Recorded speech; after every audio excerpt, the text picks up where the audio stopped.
ظلمنا أنفسنا وإن لم تغفر لنا وترحمنا lanakunanna minal khasirin. Doa Nabi Yunus di dalam perhentikan paus, doa taubat, la ilaha illa anta subhanaka inni kuntu minadz zalimin. Karena kalau mikir dosanya mereka belah mana, mereka mah langsung terampuni, tapi masih banyak minta ampun ke Allah. Dan gak ada yang merasa, oh hidupku menderita banget tahu gini aku gak jadi nabi. Gak ada yang ngomong kayak gitu ya. Maka tenang aja, standar kebaikan itu satu. Memang miris sih miris ya, ketika punten gitu, mohon maaf. Ketika akhirnya misalkan ada akhwat dan sekarang tiba-tiba banyak uang populer gara-gara mohon maaf tampil di televisi dengan aura terbuka, ditontonin banyak orang, dan dia anggap itu sebagai kesuksesan. Sedih mas sedih ya. Tapi ya untuk itulah kita dakwah, untuk ngajak orang jadi kenal Allah, kenal kebaikan. Dan alhamdulillahnya selagi akhirnya kita nyampein kebaikan, orang jadi baik setelah ngomong sama kita, Allah yang ubah, kita gak usah ngaku. Orang tidak jadi baik setelah kita nasihati, ya kita selagi niatnya lillahi ta'ala tetap jadi pahala. Iya, tidak ada ruginya sama sekali. Jadi ya terus saja beramal soleh, berbuat baik. Ada orang menyebutnya, dalam Islam disebutnya, ada yang disebutnya istidraj.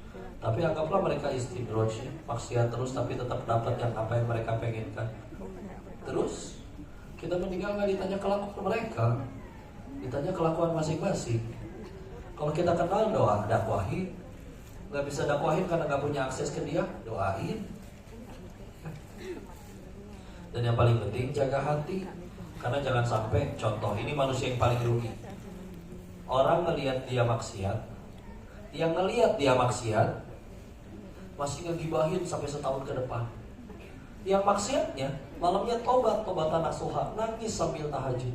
Coba, yang maksiat siapa? Yang dosa sampai tahun depan orang gara-gara gagal jaga hati, rugi nggak? Rugi. Pertanyaannya, kalau datang dari kemirisan dan ingin memperbaiki, alhamdulillah. Tapi kadang di hari seperti ini ya, ada yang lebih sibuknya fokus nyari salah dan kurangnya orang. Sampai kadang ada yang salah tujuan. Ingat, ngaji itu tujuannya untuk makin jago nyari kekurangan diri sendiri, bukan makin jago nyari kesalahan orang lain. Ini jangan makin jago, wah ini dalilnya nih, wah ini bisa saya serang nih buat teman kerja saya, dia mah ngaco nih, ngaco lu kafir. Na'udzubillah. Ya datang dia bisa jadi beriman kok. Dan bisa kita yang dibiarkan maksiat. Jadi mendingan sibuk bersyukuri ya. Dan tenang aja, dikira Allah iseng gitu kasih contoh di Al-Quran itu Firaun segitu berkuasanya, terus antek-anteknya Korun segitu banyak duitnya ya. Kan sengaja biar kita mikir, oh iya ya itu banyak duit berkuasa hancur-hancur juga ya. Karena kebaikan itu satu, bikin tambah dekat sama Allah atau enggak ya. Jadi gitu aja nyikapinnya. Allahumma bisa.